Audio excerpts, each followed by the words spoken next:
มาสงข้ามาได้ก็มาหอมยากันแทงวันหนึ่งค่ะพี่น้องค่ะมาหอมยากันในวันที่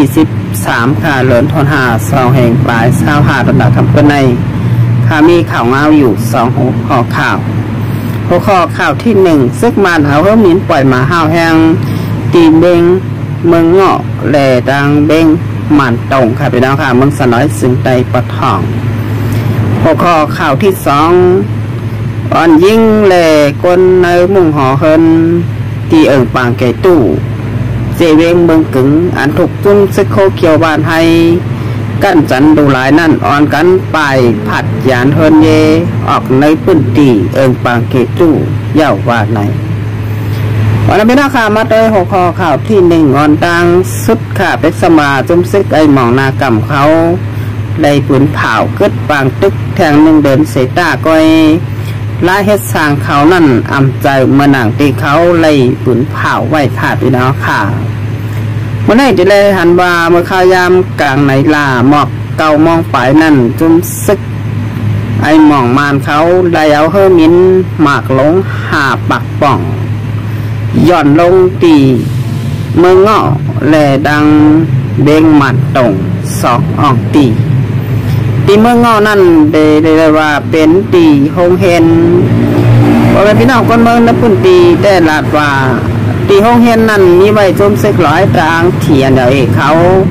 มาอยู่เช่าไว้ค่ะพี่น้องค่ะจางเลยเป็นสายข่าวของสีซึกมานยึดเมือง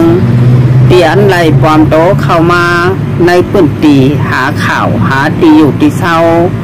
ของจุมซึกร้อยตรางเถียนเดี๋ยวเอกว่าอยู่ไว้ตีแล้วมีตังไหลของกับนั้นมันมาได้ที่แรกว่าจุ้มซึกหม่องมานเขาแอบเตะหูข่าวว่าจุ้มซึกหลายตังเขามาอยู่เศร้าไว้ตีหงเฮนตี1ตีเมืองเงาะซึ่งมันได้เอาเคอมินหมากลงย่ำจำใบขาดหลายดุกตีเมืองเงาะหงเฮนไหลลูกไว้ยักย่อยกว่าเฮินเย่ปอเมคนเมืองตีอยู่จำหงเฮนก็ไหลลูกไว้กว่ากำพองเขาขามาตัวเองเอาลายบนบนในที่ไรหันว่าซุ้มซึกหมองนากำเขาได้เอาหมักลง5ปักป่อง2ปักป่องยำบันจำใบ2ออกตีเมืองเงาแลตีเวงมัดตรงตีเวงมัดตรงนั่นที่ไรหันว่าซึกมาหนาวเฮมินหมักลง5ปักป่องหย่อนลงแทงขาหมักลงตกใส่กันเยป้อเมกนเมืองเฮ็ดไถ่กนเมืองลูกตาย1ก่อหมัดเจ็บแทง6ก่อพอเป็นคนเมืองเลยเป็น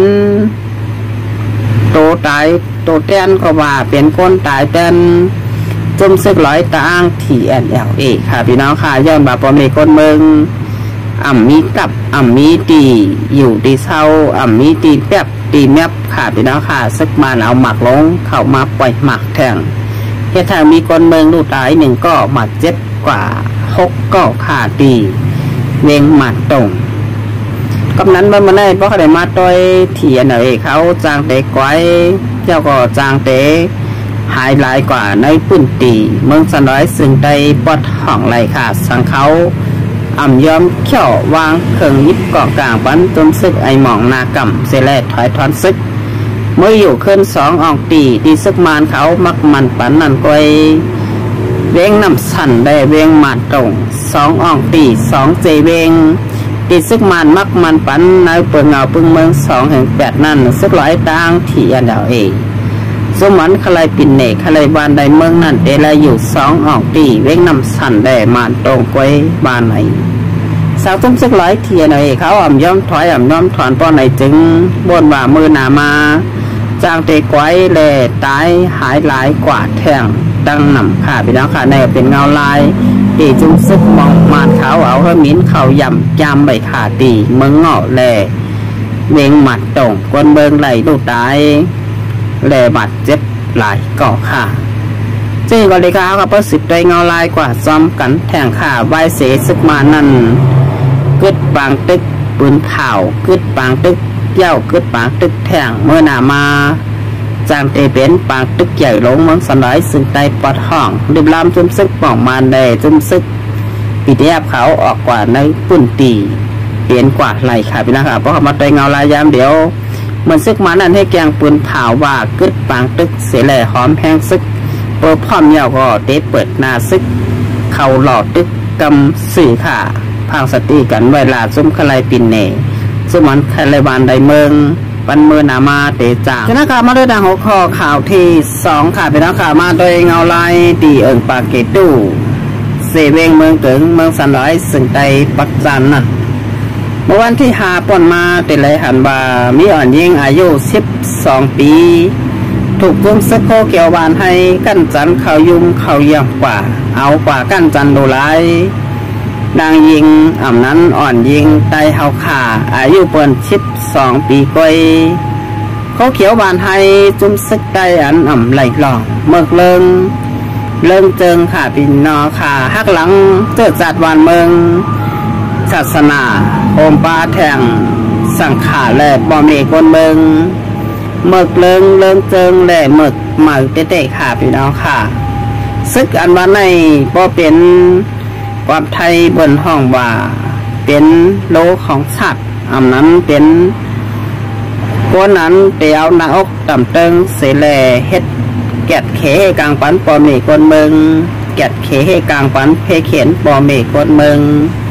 ไว้ไล่เฮ็ดซาของโคเขียวบานให้ซ้ำอ่ำใจจึงนั้นค่ะพี่น้องค่ะมาเฮ็ดให้ปอเมคนเมืองมาเฮ็ดให้อ่อนยิงแหล่สาวไตเฮาขาอ่ำเย่าอ่ำวายตีหนึ่งเย่าตีหนึ่งใครเฮ็ดสังก็เฮ็ดกว่ากำสี่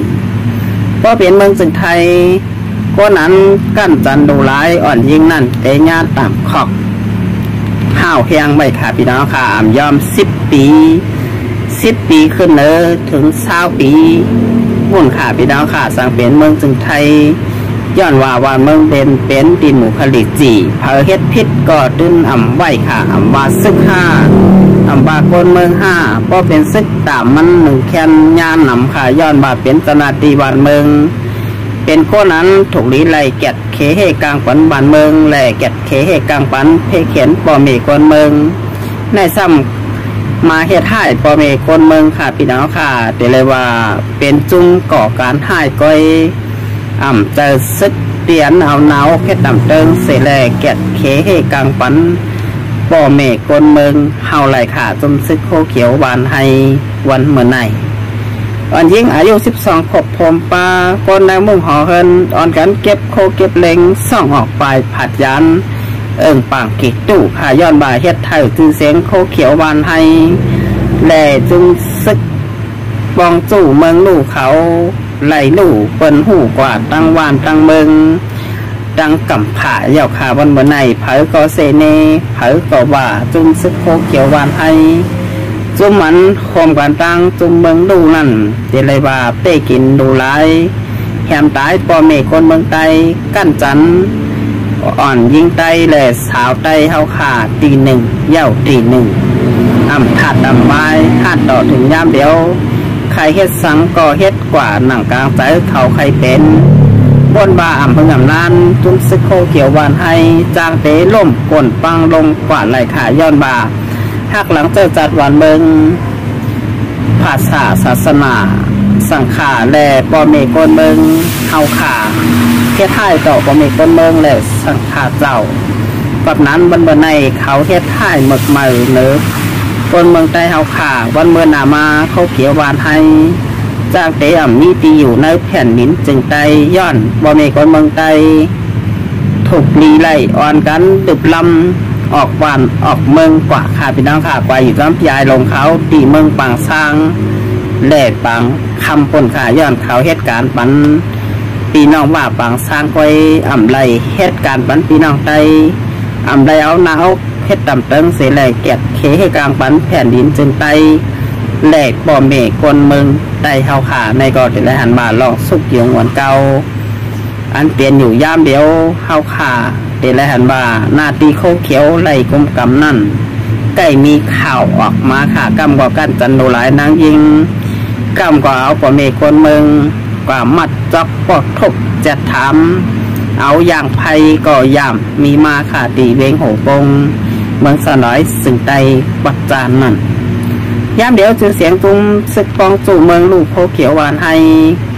จือเสียงดื้อหลังกว่าในแผ่นดินจึงไตแหล่เมืองจึงไทยกว่าหลายออกตี บ่มีก้นเมืองหูยาวหันรองอันเขาเฮ็ดนั่นถูกแม่นบ่มีก้นเมืองเตรียมปันแห้งสั่งขาเจ้าก็ปันแห้งค่ะก้นเฮาขาในสั่งเปิ้นปันแห้งเฮาขาซ้ำเตมีแห้งไปอยู่กว่าไหลแทงปียาวเลขเขาหึงอยู่5ในเฮาขาถูกนี้เปิด10ด้วยเงาลายกว่าซ้อมกันค่ะก็เลยลองต้มซึกโคเกี่ยวหวานให้วัดมื้อไหนค่ะ